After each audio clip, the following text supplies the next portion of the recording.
Violence against women is a serious issue that affects millions of people around the world. Violence against women comes in different forms: physical, sexual, economic, technology-facilitated abuse, coercive control, and other forms.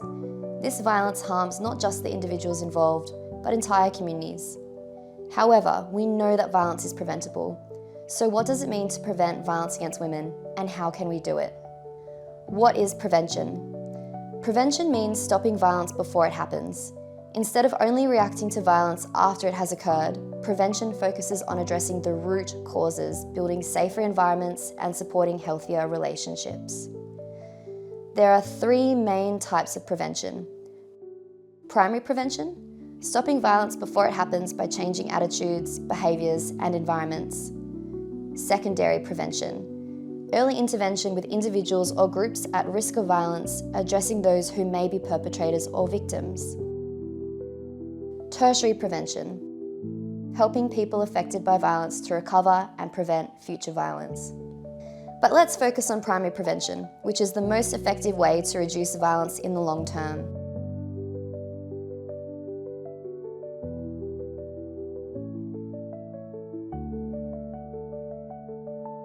The RESPECT framework, developed by the World Health Organization and UN Women, offers a roadmap for preventing violence against women.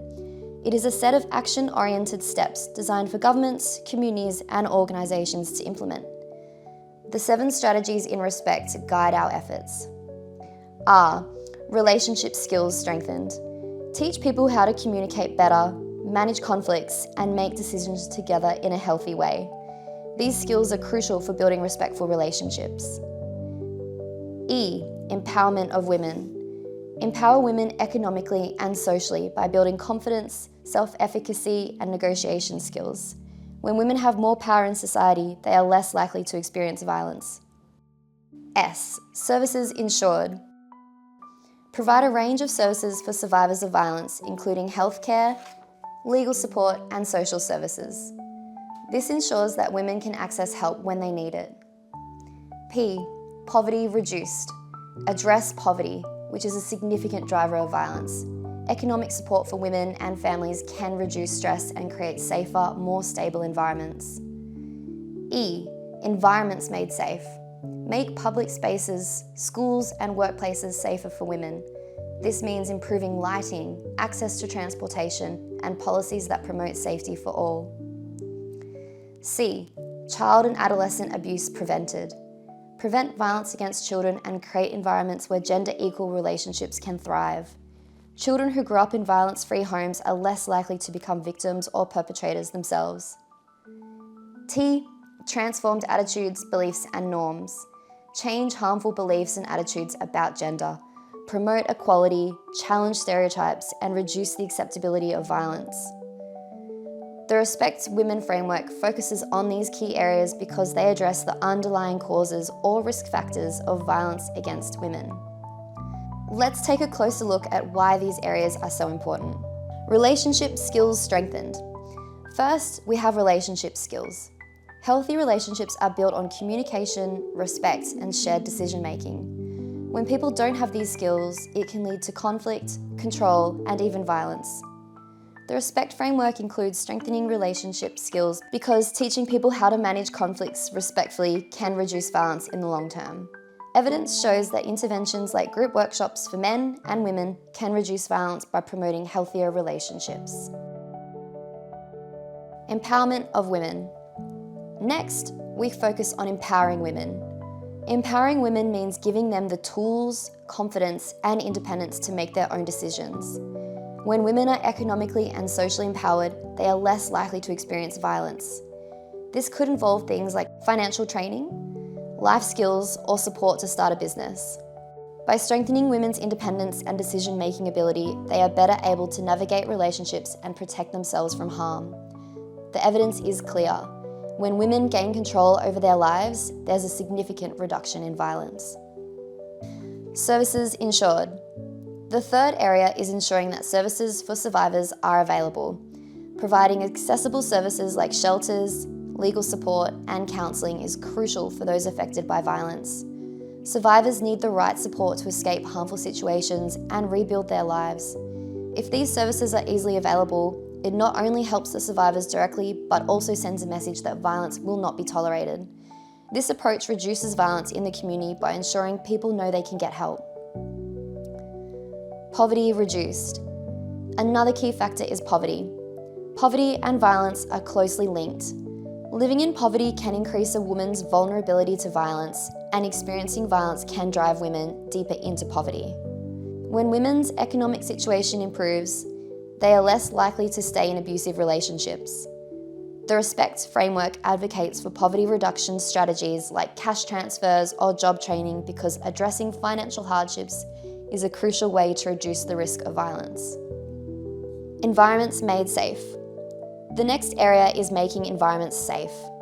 Violence can happen anywhere, not just in homes, but in public spaces, at work, or even at school. That's why the Respect framework includes efforts to make these spaces safer for women. Things like improving public transportation, school safety, and workplace policies are all part of this strategy.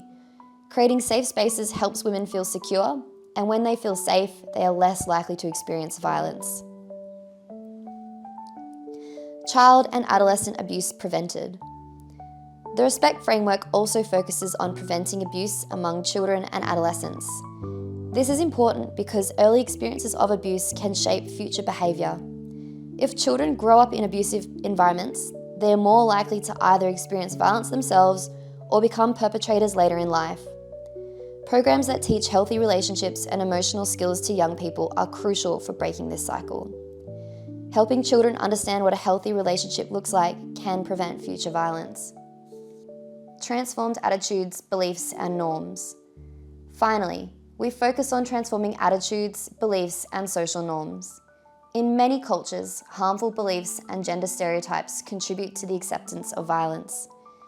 By challenging these beliefs, such as the idea that men should have power over women, we can change the way society views violence. Programs that promote gender equality and non-violence can shift these attitudes, making violence less acceptable. Changing social norms is one of the most powerful ways to reduce violence at a community level. By focusing on these underlying causes, we can stop violence before it starts. Hopeful Together Strong Framework. The Hopeful Together Strong framework is particularly relevant in the Northern Territory, where violence against women is shaped by specific challenges. This framework emphasises the importance of cultural safety, community-driven solutions, and long-term sustainable change. In the Northern Territory, the following principles are key. Holistic approach. Violence against women is a community issue. Programs must address not just women, but also men and children. A whole-of-community approach is needed to create lasting change. Community-driven solutions. Indigenous communities must lead the design and delivery of programs. Their knowledge and expertise are vital to creating effective, culturally safe interventions. Culturally safe and respectful. Solutions must respect and celebrate Indigenous cultures, ensuring that programs are safe and inclusive for all communities. Educational and strengths-based. Education is critical. Programs that challenge attitudes, teach skills, and promote respect are central to preventing violence. Strengthening culture and social assets also helps build resilience. Multi-agency coordination. Services and agencies must work together so that there is a collaborative and coordinated approach to preventing and addressing violence.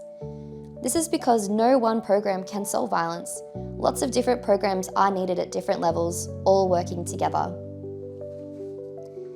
Accountability for men who use violence.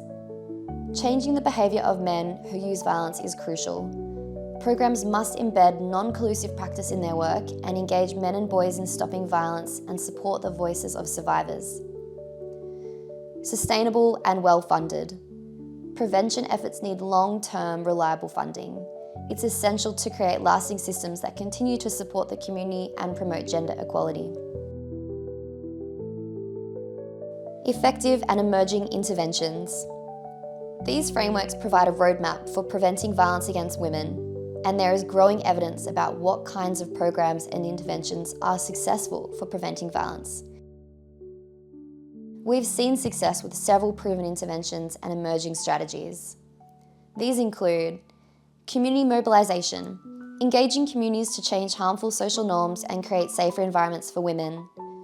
Economic empowerment, providing women with economic opportunities such as job training, microfinance, and vocational programs.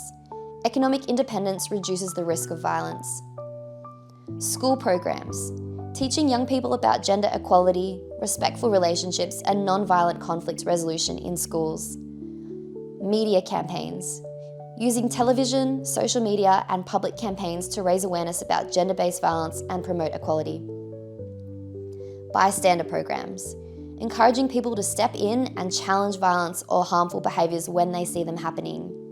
These interventions can be adapted and tailored to meet the unique needs of different communities, especially in remote areas like the Northern Territory. What's needed in the Northern Territory? In the Northern Territory, a culturally safe and community-driven approach is essential. We need programs that are led by Indigenous people and reflect their values and culture. This approach ensures that interventions are relevant, respected, and effective. There is also a need for multi-agency coordination, where different organisations, including government, non-government, and private sectors, work together. This ensures that resources are shared and that the response to violence is coordinated. Lastly, sustained investment is crucial. Prevention programs need long-term, consistent funding to truly make a difference in reducing violence against women and supporting survivors. Preventing violence against women is possible, but it requires us all to take action. By building upon the evidence of what works and by working together, we can create a world where women, girls, boys, men, and gender diverse people live free from violence.